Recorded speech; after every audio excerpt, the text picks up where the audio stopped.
Social media platform knowledge hub से जुड़े हुए सभी सम्मानित साथियों को सादर नमस्कार, सादर अभिवादन।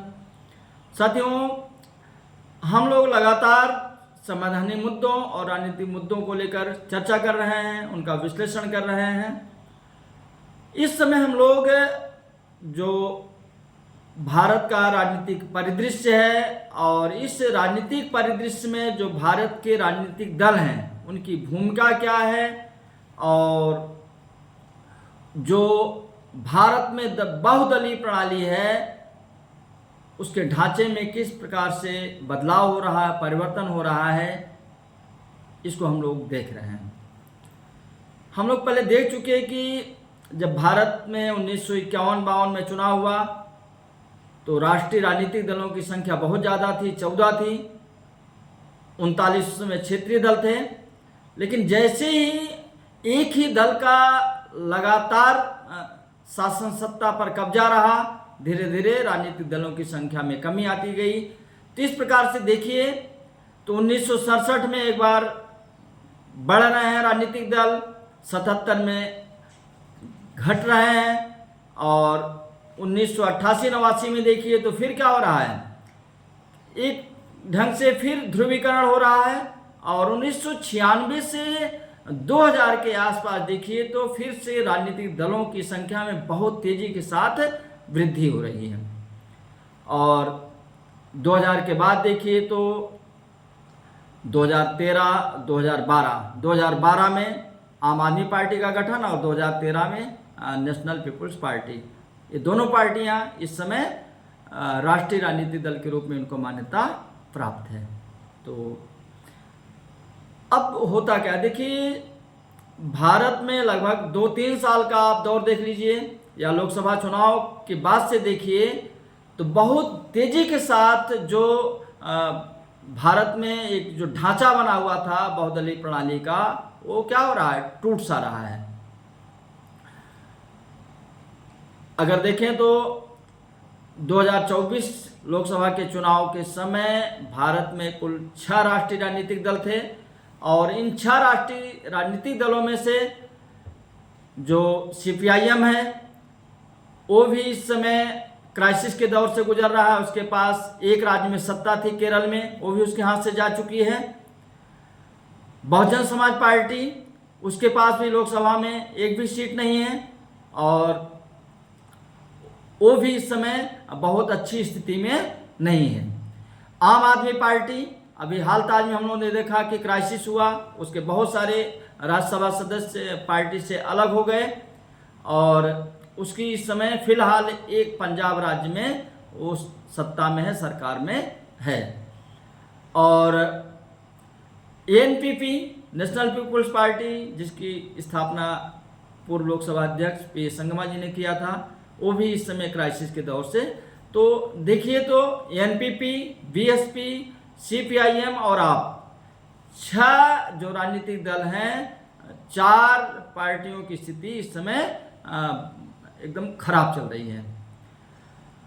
और अगर हम क्षेत्रीय दलों की बात करें तो जो ममता बनर्जी की पार्टी है, all India Trinamool Congress, DMK, Dravida Munnetra Kazhagam, Stalin, और अगर हम BJD की बात करें, बिजू जनता दल, जो कि जनता दल से निकल करके बना था, BRS, भारत राष्ट्र समिति, जो तेलंगाना में है, असम गण परिषद, जो असम में है, PDP, जो जम्मू कश्मीर में है। इसी ढंग से अगर हम पूरे राज्यों का देखें, जहाँ जहाँ पर भी क्षेत्रीय दल कभी सत्ता में थे या सशक्त स्थिति में थे, वो क्या है, इस समय दयनीय स्थिति में उनकी हालत खराब है। अपने संकट के लिए वो संकट को बचाए रखने के लिए परेशान हैं, अस्तित्व को बचाए रखने के लिए परेशान हैं।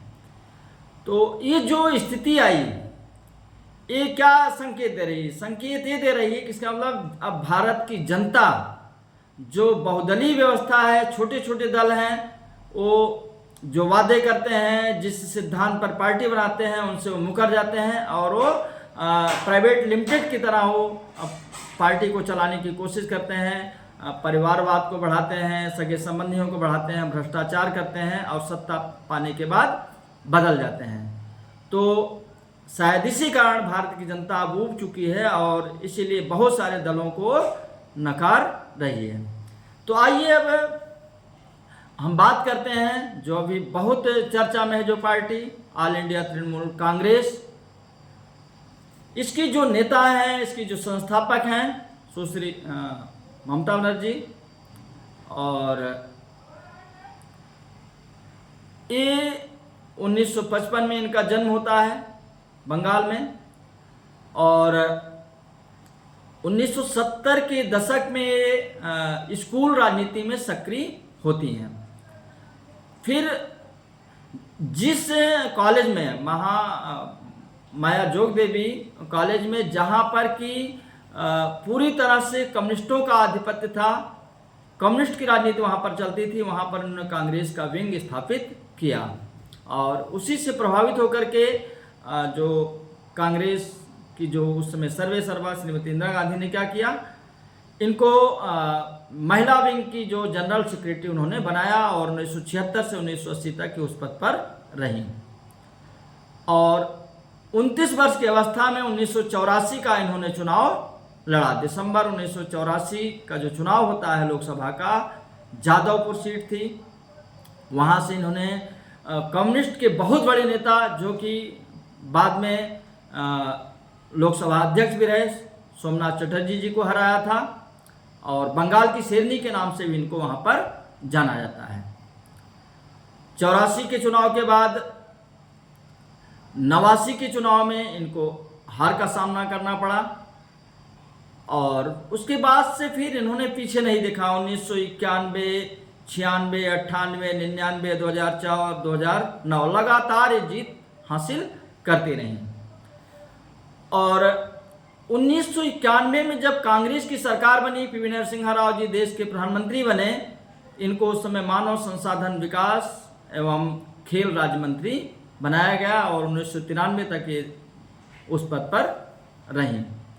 फिर 1997 में इनका कांग्रेस पार्टी में विवाद होता है और पार्टी से बाहर चली जाती हैं और 1 जनवरी 1998 को अपनी एक अलग party all India Trinamool Congress बनाती हैं। बनाते ही ये क्षेत्रीय दल के रूप में इस पार्टी को मान्यता प्राप्त हो जाती है और जो 98 के चुनाव में, लोकसभा चुनाव में इस पार्टी को 7 सीटें मिलती हैं। फिर 1999 का जो चुनाव फिर होता है उसमें 8 सीटें मिलती हैं और अटल बिहारी वाजपेयी जी के नेतृत्व में जो सरकार चल रही है एनडीए की हिस्सा है ऑल इंडिया तृणमूल कांग्रेस और इनको रेल मंत्री बनाया जाता है और 2001 तक के रेल मंत्री रहती हैं और इसी बीच तहलका.com मामला आता है, उसके कारण ये इस्तीफा दे देती हैं। लेकिन बाद में मान मनोबल के बाद 2003 में इनकी फिर वापसी होती है और 2004 में कोयला एवं खान मंत्री बनती हैं। और इस बीच जो पश्चिम बंगाल की कम्युनिस्ट सरकार है उसका पुरजोर तरीके से विरोध कर रही हैं, चारों तरफ ये हाईलाइट है। और इसी बीच 2004 का जो चुनाव होता है उसमें इनकी पार्टी की स्थिति खराब, अकेले ये केवल जीत करके अपनी पार्टी से आती हैं। सबसे खराब प्रदर्शन इनका उस समय का था। 2009 का जो चुनाव होता है उस समय 19 सीटों के साथ लोकसभा की 6वीं सबसे बड़ी पार्टी के रूप में उभर करके आती हैं और अभी एनडीए से यूपीए के हिस्सा हो जाती है पार्टी।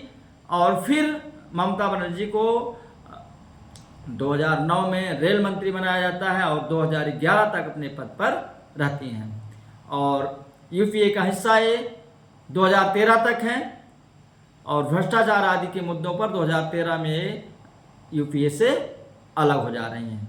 और देखिए, जब 2009 में रेल मंत्री बनती हैं, 2011 में जो पश्चिम बंगाल का चुनाव होता है उस चुनाव में इन्होंने जो कम्युनिस्ट का वहाँ पर किला था, कम्युनिस्ट की सरकार थी, उसको हरा देती हैं और प्रचंड बहुमत के साथ इनकी वहाँ पर सरकार बनती है और केंद्र सरकार से राज्य में चली जाती हैं, वहाँ मुख्यमंत्री पद पर आसीन हो जाती हैं।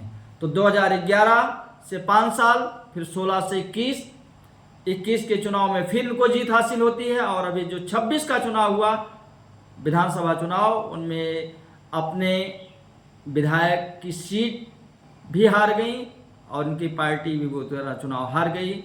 80 से 82 सीटें आई। और अभी आप सब लोगों ने देखा कि इनके लगभग 58 विधायक ऐसे हैं कि जो विद्रोह की स्थिति में आ गए हैं, अपना एक अलग गुट बनाने के लिए तैयारी कर रहे हैं।